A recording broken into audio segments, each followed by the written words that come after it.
This is Claudia Manchanza, and I'm here with two herbalist friends, and we're looking at a species of comfrey that we think is a Symphytum.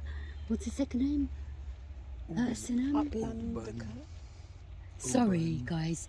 Well, we know this is definitely a comfrey, and there are 59 species of comfrey, and they're in the borage family, and all comfreys can be used as garden fertilizers. They're rich in nitrogen, potassium, and they have 3 times more minerals than horse manure. We're still debating whether this one is used in herbal medicine, because even though we're herbalists, we don't know it all, and no one knows it all, and life is a forever learning journey.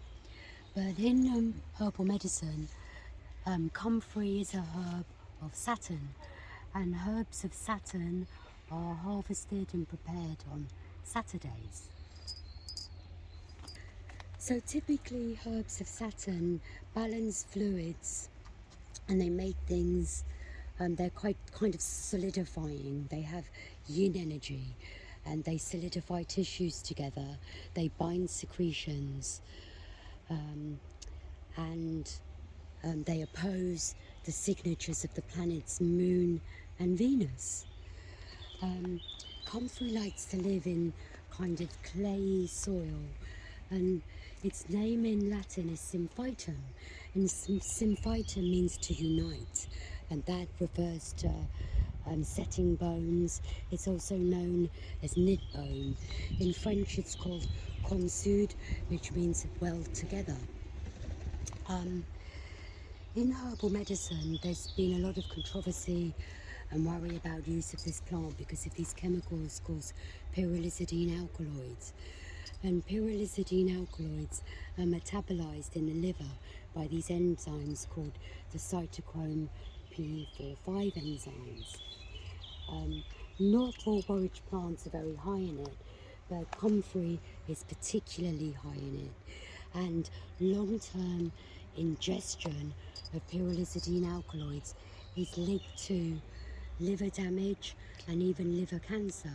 So for the purpose of this video, if you want to use comfrey, we recommend that it's only used externally, although in some medicine systems it's still used internally for short term. So comfrey is used for muscle sprains and aches, for bruises, for healing burns, for arthritic pains, and for broken bones. And it's made into salves. It can be macerated in oils.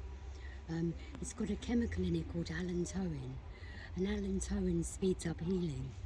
And what's quite interesting is that allantoin is actually made in the human body, and it's present in our urine, and it's a urea chemical. So in a lot of traditional medicines, people actually drink urine and put urine in their body, and it shares some of the same chemicals. Energetically, it's nutritive because it's so high in minerals. It's cooling, it's moist. In Chinese medicines, it enters the kidney, bladder, spleen and lung meridian. It promotes yin, it clears heat, it promotes tissue repair, it stops bleeding, it builds blood, and it builds qi. It also contains a chemical called salicylic acid, which is a bitter precursor of aspirin, which is anti-inflammatory, it's topically antibacterial, it promotes exfoliation of crusty tissue, it reduces the angriness of acne, and it softens hard skin. But some people are intolerant to salicylates. Hey, I'm back again, and I'm roping my two herbalist friends into actually doing some of this video. So here we are, and Vic, and we're going to just talk a bit about when we might not use a comfrey balm.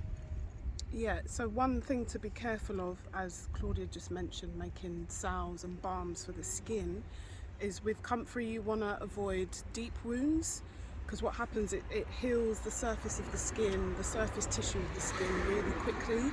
So if a wound is too deep, you'll just heal over the top, and there's chance that infection could be in the deep wound, and you're obviously like sealing that over.